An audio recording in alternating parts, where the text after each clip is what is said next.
नमस्कार दोस्तों, स्वागत है आपका हमारे चैनल में। इस वीडियो के अंदर अभी हम लोग लूसेंट सामान्य ज्ञान इससे रिलेटेड जो है इम्पोर्टेंट 40+ क्वेश्चन इस वीडियो में देखने वाले हैं, जो कि आपके आने वाले एग्जाम से railway group D, SSC, UP police, लेखपाल और आने वाले सभी प्रतियोगिता परीक्षा के लिए काफ़ी इम्पोर्टेंट है।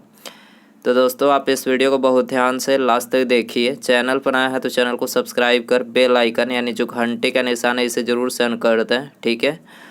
और ये टोटल जो 40+ क्वेश्चन है, आप इनमें से कितने क्वेश्चन सही कर पाते हैं अपना स्कोर कमेंट बॉक्स में ज़रूर बताएं।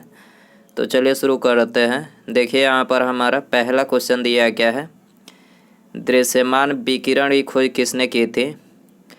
तो देखिए करेक्ट आंसर ऑप्शन सी हो जाएगा, आइजक न्यूटन ने। आपको याद रखना है, आइजक न्यूटन ने दृश्यमान विकिरण की खोज की थी। इसके अलावा यदि हम बात करें हेनरी बेकुरल की, तो देखिए हेनरी बेकुरल जो थे इन्होंने रेडियो सक्रियता की खोज की थी। हेनरी बेकुरल ने रेडियो सक्रियता की खोज की थी। विल्हेम रोंटजन की बात करें तो इन्होंने एक्स किरणों की खोज की थी। एक्स किरण की खोज किसने की थी? विल्हेम रोंटजन ने। सूक्ष्म या माइक्रो तरंगों की खोज किसने किया था? हर्ट्ज ने। सूक्ष्म या माइक्रो तरंगों की खोज किसने किया था? हर्ट्ज ने। और रक्त तरंगों की खोज किसने किया था? विलियम हर्शेल ने। विलियम हर्शेल ने और रक्त तरंग की खोज की थी। रेडियो तरंगों की बात करें तो इसकी खोज जो है मार्कोनी ने किया था। आपको याद रखना है, ये एग्जाम के लिए काफ़ी इंपॉर्टेंट है, यहाँ से क्वेश्चन पूछा ही जाता है। क्वेश्चन नंबर 2 है, निम्नलिखित में से कौन सी तंत्रिका तंत्र की मूलभूत संरचनात्मक एवं प्रक्रियात्मक इकाई है। तो करेक्ट आंसर ऑप्शन ए हो जाएगा, न्यूरॉन। न्यूरॉन जो है तंत्रिका तंत्र की मूलभूत संरचनात्मक एवं प्रक्रियात्मक इकाई है। इसके अलावा वृक्क की संरचनात्मक और प्रक्रियात्मक इकाई क्या है? नेफ्रॉन है, ठीक है। वृक्क यानी किडनी की संरचनात्मक और प्रक्रियात्मक इकाई क्या है? नेफ्रॉन है। न्यूरॉन की बात करें तो न्यूरॉन जो कोशिकाएं होती है ये शरीर की सबसे लंबी कोशिकाएं होती है। न्यूरॉन कोशिकाएं शरीर की सबसे लंबी कोशिकाएं होती है। एक्सॉन की बात करें तो एक्सॉन जो है एक न्यूरॉन से दूसरे न्यूरॉन तक संदेश वाहक का कार्य करता है। एक्सॉन जो होता है एक न्यूरॉन से दूसरे न्यूरॉन तक जो है संदेश वाहक का कार्य करता है। क्वेश्चन नंबर 3 है, निम्नलिखित में से कौन सा डेस्कटॉप ऑपरेटिंग सिस्टम नहीं है। वेरी इंपॉर्टेंट क्वेश्चन है, ये कंप्यूटर का क्वेश्चन है। कौन सा डेस्कटॉप ऑपरेटिंग सिस्टम नहीं है? तो करेक्ट आंसर सी हो जाएगा, एंड्रॉयड जो है ये डेस्कटॉप ऑपरेटिंग सिस्टम नहीं है। बाकी तीनों लिनक्स, मैक और विंडोज तीनों क्या है? ये डेस्कटॉप ऑपरेटिंग सिस्टम है।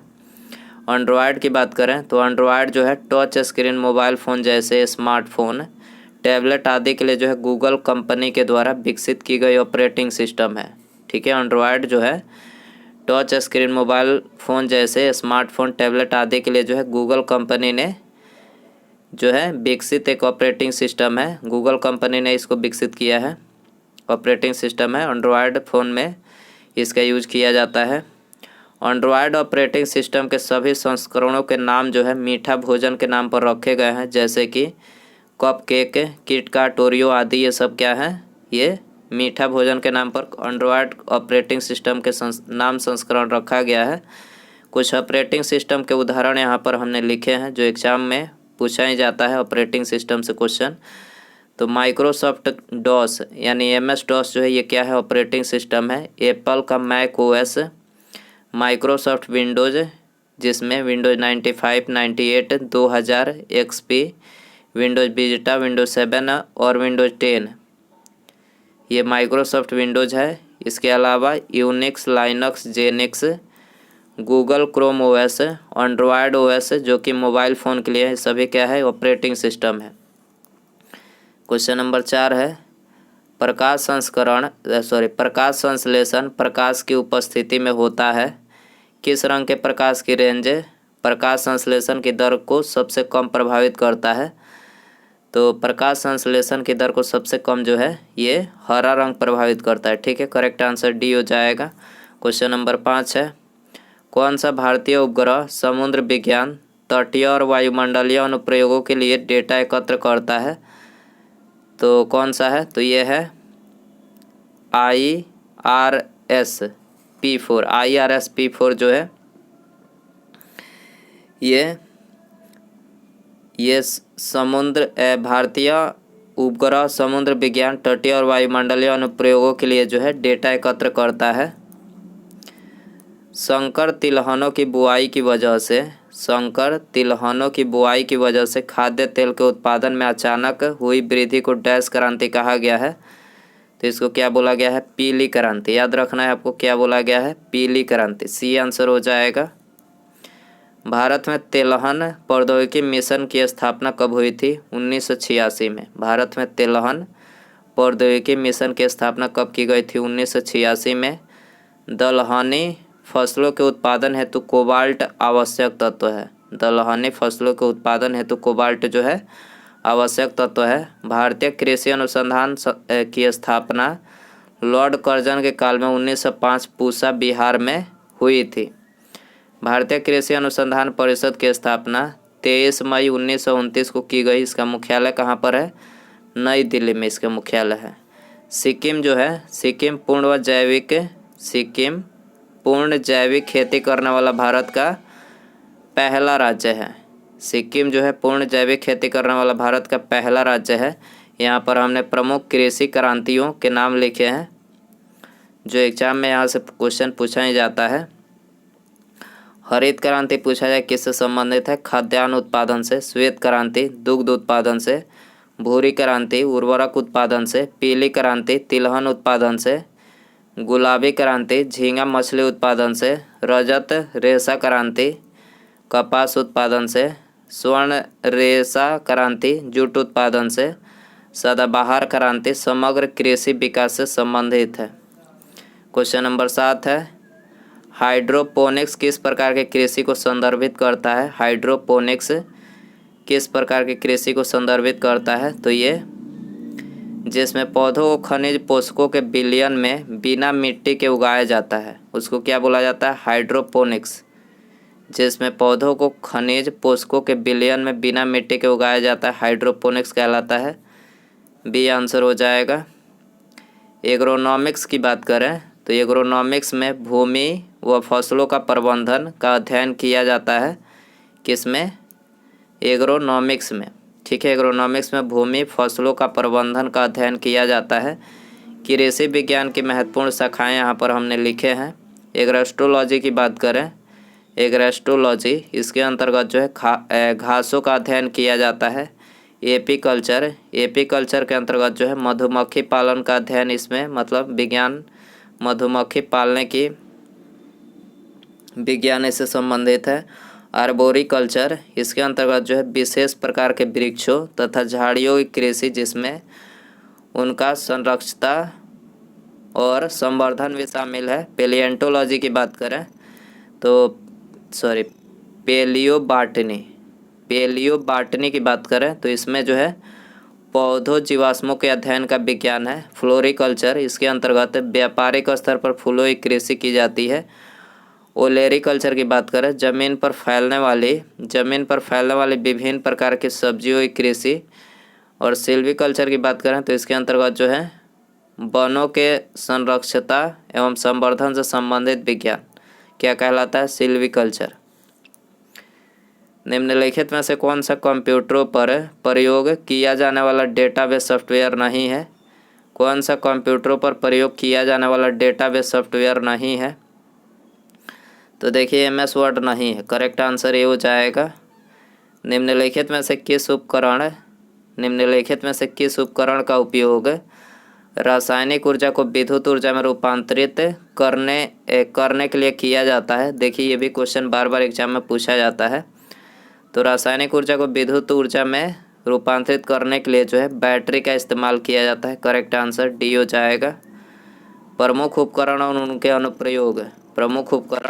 अनुप्रयोग यहाँ पर हमने लिखे हैं। डायनेमो की बात करें तो डायनेमो का जो कार्य होता है यांत्रिक ऊर्जा को विद्युत ऊर्जा में बदलता है। सोलर सेल सौर ऊर्जा को विद्युत ऊर्जा में बदलता है। ट्यूबलाइट विद्युत ऊर्जा को प्रकाश ऊर्जा में, विद्युत सेल रासायनिक ऊर्जा को विद्युत ऊर्जा में परिवर्तित करता है।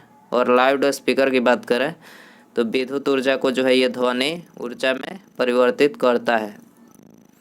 1 पेटाबाइट डैश के बराबर होता है। 1 पेटाबाइट डैश के बराबर होता है तो ये 1024 टीबी के बराबर, टेराबाइट के बराबर होता है 1 पेटाबाइट। ठीक है, 1 पेटाबाइट 1024 टीबी के बराबर होता है। डी आंसर हो जाएगा। निम्नलिखित में से कौन सी ग्रीन हाउस गैस नहीं है? कौन सी ग्रीन हाउस गैस नहीं है? तो ऑक्सीजन जो है ग्रीन हाउस गैस नहीं है। हाइड्रोफ्लोरोकार्बन, कार्बन डाइऑक्साइड, मीथेन, तीनों क्या है? ग्रीन हाउस गैस है। डैश भारत सरकार द्वारा ईमेल, आउटबाउंड डायलिंग और एसएमएस संदेशों के माध्यम से भारतीय नागरिकों से संपर्क करने हेतु प्रयोग की जाने वाली इलेक्ट्रॉनिक प्रणाली है। तो जो इलेक्ट्रॉनिक प्रणाली है वो कौन सा है? ई संपर्क। क्या है? ई संपर्क है। बी आंसर हो जाएगा। एसएमएस की बात करें तो एसएमएस का पूर्ण रूप जो है हिंदी में इसको लघु संदेश सेवा, हिंदी में इसको लघु संदेश सेवा होता है इसका फुल फॉर्म। और अंग्रेजी में short message service, short message service SMS का फुल फॉर्म है। ईमेल का जनक रे टॉमलिंसन को कहा जाता है। ईमेल का जनक पूछा जाए किसे बोला जाता है? रे टॉमलिंसन को। इन्होंने 1971 में नेटवर्क के जरिए एक व्यक्ति से दूसरे को इलेक्ट्रॉनिक मैसेज भेजने के तरीके खोज निकाले थे। 1928 में सरदार वल्लभ भाई पटेल ने ब्रिटिश सरकार के भू राजस्व बढ़ाने के निर्णय के विरुद्ध डैश में हुए किसान आंदोलन का नेतृत्व किया। तो बारदौली में किया था। ठीक है, कहाँ किया था? बारदौली में किसान आंदोलन किए थे। किसान आंदोलन के नेतृत्व इन्होंने किया था। ठीक है, बारदौली सत्याग्रह भारतीय स्वाधीनता संग्राम के दौरान जून 1928 गुजरात में हुआ। बारदौली सत्याग्रह जो हुआ था भारतीय स्वाधीनता संग्राम के दौरान जून 1928 गुजरात में हुआ। यह एक किसान आंदोलन था जिसका नेतृत्व सरदार वल्लभ भाई पटेल ने किए थे। इस सत्याग्रह आंदोलन के सफल होने के बाद वहां की महिलाओं की ओर से गांधी जी ने वल्लभ भाई पटेल को सरदार की उपाधि प्रदान किया। ठीक है, वहां की जो महिलाएं थी जो ये था किसान आंदोलन, इसके सफल होने के उपलक्ष्य में वहाँ की महिलाएं जो थी उनको इनकी ओर से गांधी जी ने वल्लभ भाई पटेल को सरदार की उपाधि से सम्मानित किया, अलंकृत किया। याद रखना है किस वर्ष में ब्रिटिश सरकार द्वारा 7 ब्रिटिश संसद सदस्यों के समूह साइमन कमीशन का गठन किया गया। तो साइमन कमीशन का गठन जो है 1927 में किया गया। करेक्ट आंसर ये हो जाएगा।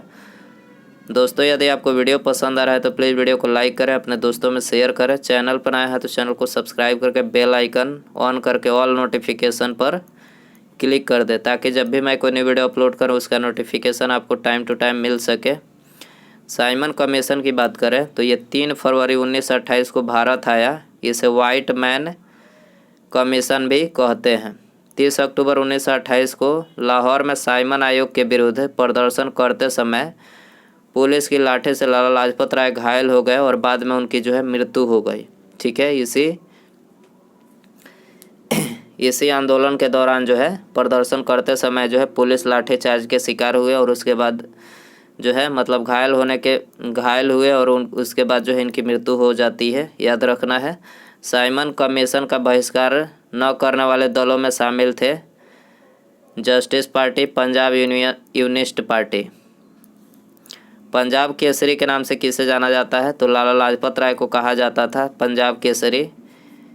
चिया पास पठार किस देश में स्थित है? चिया पास पठार किस देश में स्थित है? तो देखिए मैक्सिको में स्थित है। करेक्ट आंसर ये हो जाएगा। विश्व के प्रमुख पठार।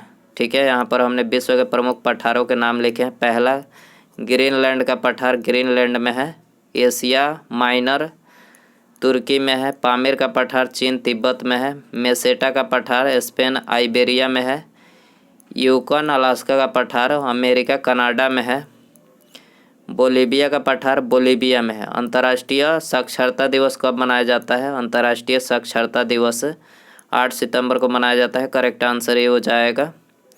महत्वपूर्ण राष्ट्रीय और अंतर्राष्ट्रीय दिवस यहाँ पर हमने लिखे हैं, एग्जाम के लिए इम्पोर्टेंट हो सकते हैं। विश्व बंधुत्व एवं क्षमा याचना दिवस। विश्व बंधुत्व एवं क्षमा याचना दिवस कब मनाया जाता है? 14 सितंबर को। विश्व पर्यटन दिवस 27 सितंबर को। ओजोन परत संरक्षण दिवस 16 सितंबर को। विश्व शांति दिवस 21 सितंबर को। विश्व प्रकृति दिवस 3 अक्टूबर को। विश्व शिक्षक दिवस 5 अक्टूबर को। राष्ट्रीय शिक्षा दिवस 11 नवंबर को मनाया जाता है। केंद्रीय भारतीय भाषा संस्थान इनमें से किस भारतीय राज्य में स्थित है? केंद्रीय भारतीय भाषा संस्थान इनमें से किस भारतीय राज्य में स्थित है? तो ये कर्नाटक में स्थित है। करेक्ट आंसर सी हो जाएगा। पानीपत की तीसरी लड़ाई कब लड़ी गई? पानीपत की तीसरी लड़ाई 1761 में लड़ी गई। डी आंसर हो जाएगा। पानीपत की जो तीसरी लड़ाई हुई थी तो ये मराठा और अहमद शाह अब्दाली के सेना के बीच हुआ था ये युद्ध। इस युद्ध में जो है मराठों की हार हुई थी। अहमद शाह अब्दाली की बात करें तो अहमद शाह अब्दाली का वास्तविक नाम क्या था? अहमद खां इसका वास्तविक नाम था। इन्होंने 8 बार भारत पर आक्रमण किया। पानीपत का प्रथम युद्ध कब हुआ था? तो देखिए पानीपत का जो पहला युद्ध हुआ था 21 अप्रैल 1526 में इब्राहिम लोदी एवं बाबर के मध्य हुआ था। पानीपत का दूसरे युद्ध 5 नवंबर 1556 को बाबर एवं हेमू के बीच हुई थी। बक्सर का युद्ध 22 अक्टूबर 1764 को हुआ। हल्दी घाटी का युद्ध पूछा जाए तो 18 जून 1576 में हुआ और ये अकबर ने महाराणा प्रताप को हराया इस युद्ध में। हल्दी घाटी का युद्ध जो कि 18 जून 1576 को हुआ, इस युद्ध में अकबर ने महाराणा प्रताप को हराया। बांडीवास का युद्ध पूछा जाए कि बांडीवास की जो लड़ाई थी वो कब हुई? 22 जनवरी 1760 को हुआ था। बेदरा का युद्ध 1759 में अंग्रेज एवं डच के मध्य हुआ था। बेदरा का युद्ध याद रखना है। भारत का राष्ट्रीय भोजन क्या है? Very important question. भारत का राष्ट्रीय भोजन क्या है? खिचड़ी। याद रखना है क्या है? खिचड़ी है। सी आंसर हो जाएगा। ग्रीष्मकालीन ओलंपिक 2024 का आयोजन किस शहर में किया जाएगा? ग्रीष्मकालीन ओलंपिक 2024 का आयोजन किस शहर में किया जाएगा? तो ये किया जाएगा पेरिस, फ्रांस में। याद रखना है। आंसर हो जाएगा डी। भारतीय संविधान के किस अनुच्छेद में यह निर्दिष्ट किया गया है कि राज्य ग्राम पंचायतों का संगठन करने के लिए कदम उठाएगा? तो कौन से अनुच्छेद में किया गया है? अनुच्छेद 40 में। याद रखना है। अनुच्छेद 40 में यह निर्दिष्ट किया गया है कि राज्य ग्राम पंचायतों के संगठन करने के लिए जो है कदम उठाएगा। सी आंसर हो जाएगा। 22 है। 1987 में किस संवैधानिक संशोधन अधिनियम के तहत गोवा की विधानसभा युक्त पूर्ण राज्य बनाया गया था और दमन और दीव को केंद्र शासित प्रदेश के रूप में गठित किया गया था? तो किस संवैधानिक संशोधन के अंतर्गत? तो ये 56वां। याद रखना है 56वां संविधान संशोधन के अंतर्गत। सी आंसर हो जाएगा। सड़क यातायात शिक्षा संस्थान भारत के किस शहर में स्थित है? सड़क यातायात शिक्षा संस्थान भारत के किस शहर में स्थित है? फैजाबाद में स्थित है। करेक्ट आंसर सी हो जाएगा। 24 है। मोहनजोदड़ो कहाँ स्थित है? मोहनजोदड़ो कहाँ स्थित है? तो देखिए ये सिंध में स्थित है। करेक्ट आंसर सी हो जाएगा। 25 है। निम्नलिखित में से कौन सा कथन सही है? इनमें से कौन सा कथन सही है? तो देखिए यहाँ पर एक एक करके पढ़ते हैं। सुचेता कृपलानी भारत की प्रथम महिला प्रधानमंत्री थी। गलत है। सुचेता कृपलानी भारत की प्रथम महिला उपराष्ट्रपति थी। ये भी गलत है। सुचेता कृपलानी भारत की प्रथम महिला राष्ट्रपति थी।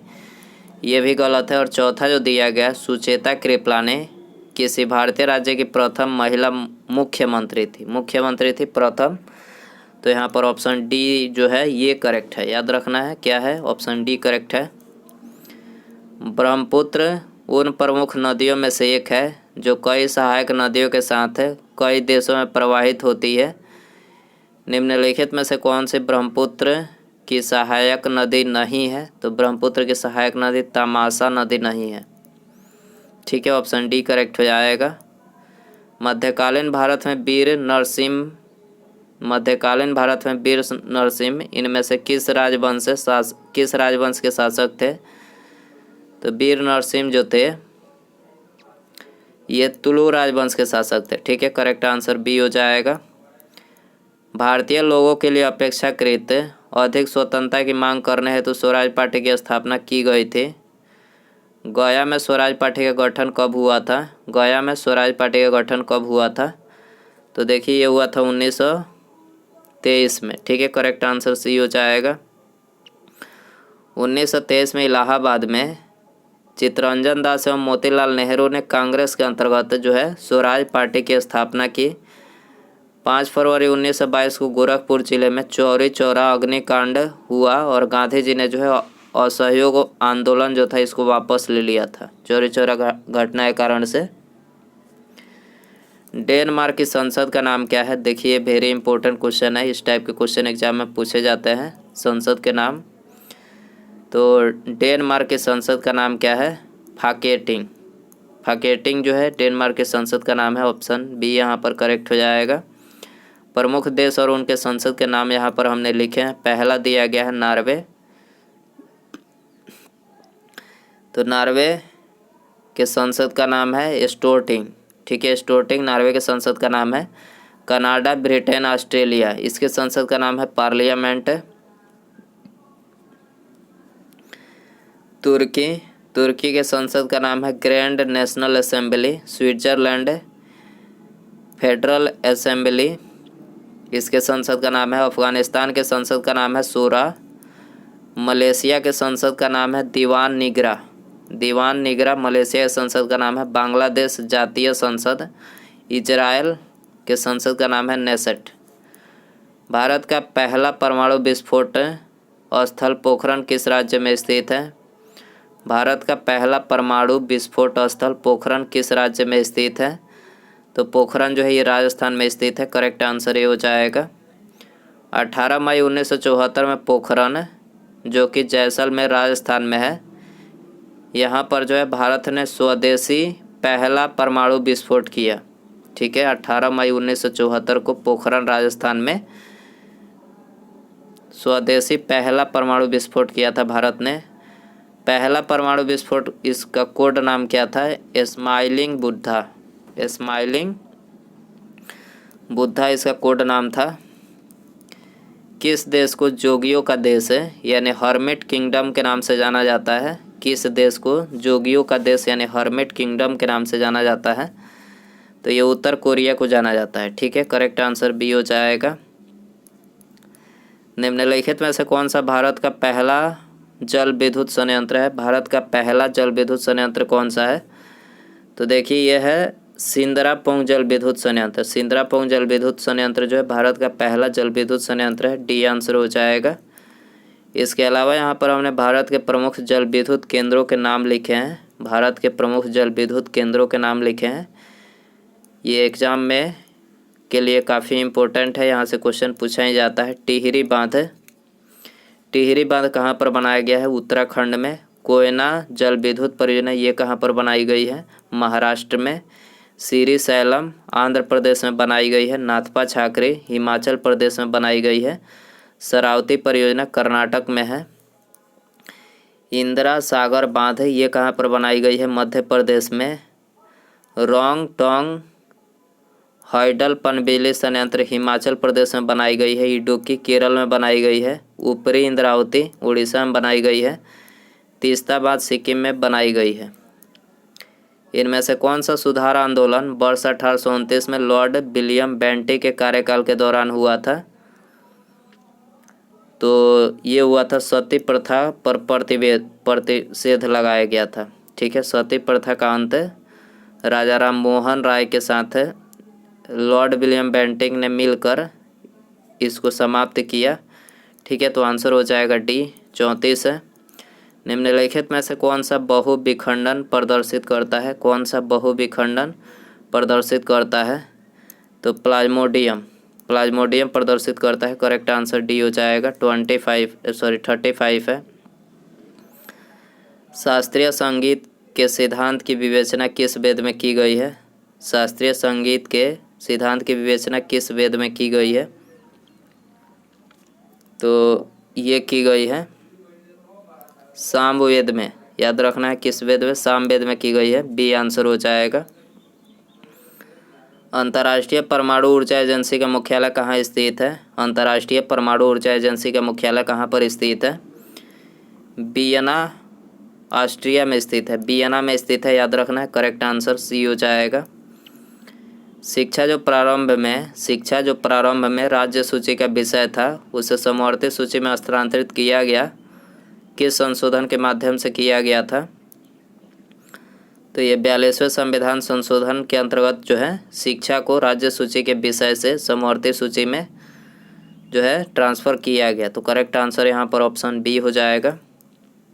वर्तमान में भारत में कितने राज्य और केंद्र शासित प्रदेश हैं? तो देखिए, आपको बता देना चाहूँगा कि आपके मन में 29 राज्य आ रहे होंगे, लेकिन अभी वर्तमान में 28 राज्य और 8 केंद्र शासित प्रदेश हैं। याद रखना है, वर्तमान में कितने राज्य हैं? 29 नहीं है, 28 राज्य और 8 केंद्र शासित प्रदेश हैं। तो यहाँ पर ऑप्शन बी बिल्कुल करेक्ट हो जाएगा। क्वेश्चन नंबर 39 है, कोयला का जलना कैसा परिवर्तन है? कोयला का जलना कैसा परिवर्तन है? तो देखिए, इसको जलना जो है रासायनिक परिवर्तन है। कोयला का जलना रासायनिक परिवर्तन है। करेक्ट आंसर बी हो जाएगा। एक तत्व की संयोजकता किस पर निर्भर करती है? एक तत्व की संयोजकता किस पर निर्भर करती है? तो एक परमाणु की सबसे बाहरी कक्षा में इलेक्ट्रॉनों की कुल संख्या पर, एक परमाणु की सबसे बाहरी कक्षा में इलेक्ट्रॉनों की कुल संख्या पर निर्भर करती है एक तत्व की संयोजकता। जनजाति और राज्य के निम्नलिखित युगों में से कौन सा सही सुमेलित नहीं है? तो आपको मिलान इसमें गलत बताना है, कौन सा मिलान गलत है। तो देखिए, पहला ही यहाँ पर गलत है। थारू जो है ये मध्य प्रदेश की जनजाति नहीं है। थारू की बात करें तो थारू जो जनजाति है ये नेपाल के तराई क्षेत्रों में पाई जाती है। थारू जनजाति कहाँ पाई जाती है? नेपाल के तराई क्षेत्रों में पाई जाती है। और भारत में पूछा जाए कि ये कहाँ पर पाई जाती है थारू जनजाति, तो भारत में उत्तराखंड, उत्तर प्रदेश और बिहार, ठीक है, इन 3 जगहों पर ये थारू जनजाति पाई जाती है। और बाकी ये तीनों करेक्ट हैं। अदी जनजाति अरुणाचल प्रदेश में पाई जाती है। इरोला जनजाति जो है केरल में और सहारिया राजस्थान में। याद रखना है आपको। दिल्ली के किस सुल्तान ने सिकंदर सानी की उपाधि धारण की थी? दिल्ली के किस सुल्तान ने सिकंदर सानी की उपाधि धारण किया था? तो ये किया था अलाउद्दीन खिलजी ने। याद रखना है किसने किया था? अलाउद्दीन खिलजी ने किया था। तो करेक्ट आंसर ऑप्शन बी यहाँ पर बिल्कुल करेक्ट हो जाएगा। तो दोस्तों, ये थे लूसेंट सामान्य ज्ञान के इम्पोर्टेंट 40+ क्वेश्चन। आई होप ये वीडियो जो है आपको पसंद आया रहेगा। पसंद आया तो प्लीज़ वीडियो को लाइक करें, दोस्तों में शेयर करें, और चैनल पर आया है तो चैनल को सब्सक्राइब करके बेल आइकन यानी जो घंटे का निशान है इसे ऑन करके ऑल नोटिफिकेशन पर क्लिक कर दें। ऑल नोटिफिकेशन पर क्लिक कर दें ताकि जब भी मैं कोई नई वीडियो अपलोड करूं उसका नोटिफिकेशन जो है आपको सबसे पहले मिल सके। तो सब्सक्राइब करने के बाद बेल आइकन ऑन रखें। ठीक है, मिलते हैं अगले वीडियो में। नमस्कार, जय हिंद, जय भारत।